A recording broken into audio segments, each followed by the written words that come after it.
Good afternoon, my name is Felipe. I'd like to invite you to subscribe to my channel, Tourism in Brazil. Today we're going to continue the studies of the book International Logistics. If you like the video, give us a like, share this video with your friends. Don't forget to follow me in Twitter, Instagram, and Facebook. Thank you very much. Let's continue. If you're going to buy on the internet, buy it. The link below at the description. Amazon.com and Shopee. Thank you very much.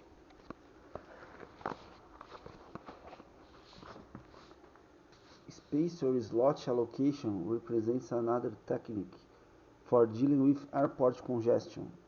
With slot allocation, the number of takeoffs and lands at particular facilities is restricted to only those carriers possessing slots, because the slotting system serves to regulate operations at very busy and, by extension, very desirable airports. The slots become valuable assets. Among European airports, the slot allocation system appears to leave much to be desired, because government agencies tend to distribute lots on the basis of previous use.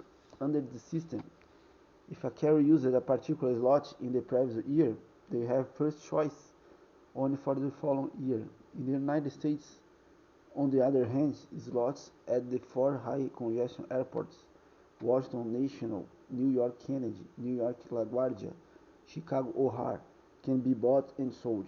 This system, theoretically at least, offers the opportunity of competitive service at the slot-containing facilities. There are indications, however, that the Clinton administration may be considering modification of the slot allocation system at the high congestion U.S. airports.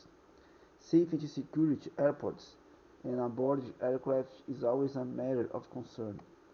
The Persian Gulf conflict of 1990s and 1991, the bombing of Pan Am Flight 103 in 1988, and other terrorist actions have placed and kept airport safety and security squarely into the public limelight in recent years. Worldwide acts of terrorism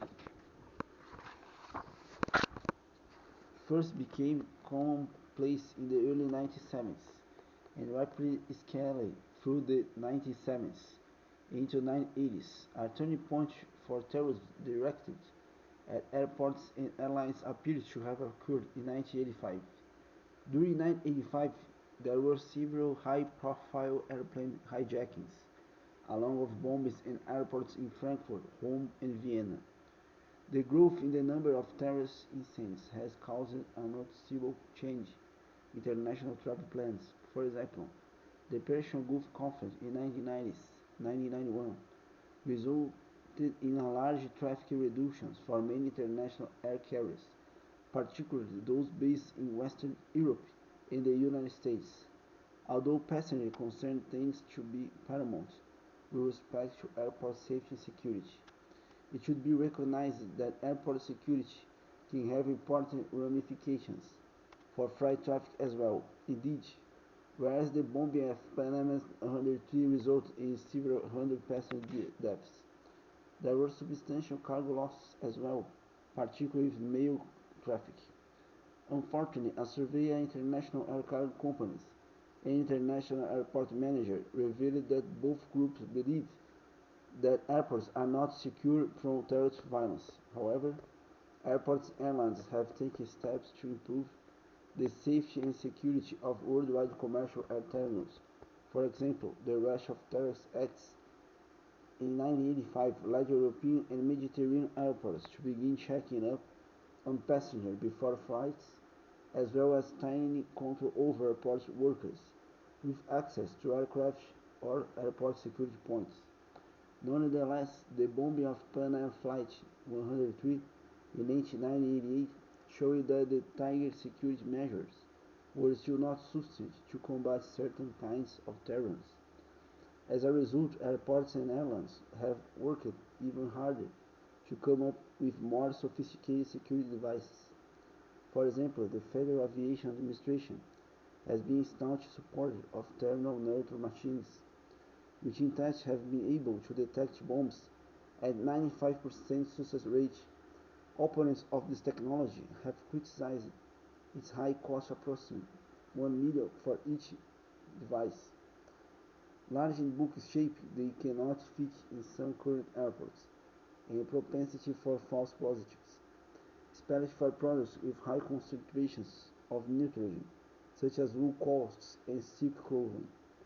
Environmental concerns plague airports, increasing worldwide attention to the environment has had important ramifications for airport management in recent years. Broadly speaking, concerns for the environment fall into four major areas, namely water pollution, air pollution, noise pollution, and wildlife issues. Environmental considerations tend to be more difficult to address at existing facilities than at new airports, in part because the narrower facilities have been or are being explicitly, explicitly designed to deal with environmental issues.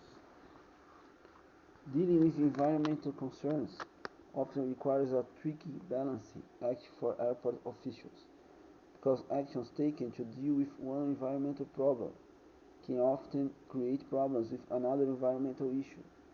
For example, marshlands created by past construction at Vancouver International Airport have attracted a colony of yellow-headed blackbirds, the only such colony in that part of the British colonial province. Airport managers at the Vancouver facility have been faced with a delicate situation. Environmentalists want to keep the yellow-headed blackbirds in the Vancouver air, but birds at airports present a very real safety hazard in terms of bird-airplane collisions or bird suction into jet engines. A review of current airport construction throughout the world reveals some intriguing solutions for dealing with environmental concerns. As Stockholm's Arlanda International Airport conveyors, bridges and elevators have been designed to eliminate the need for food and service trucks. Planners at Denver International Airport delayed sail stripping project until boring holes regrade for the season, and they used water to flush prairie dogs out of their holes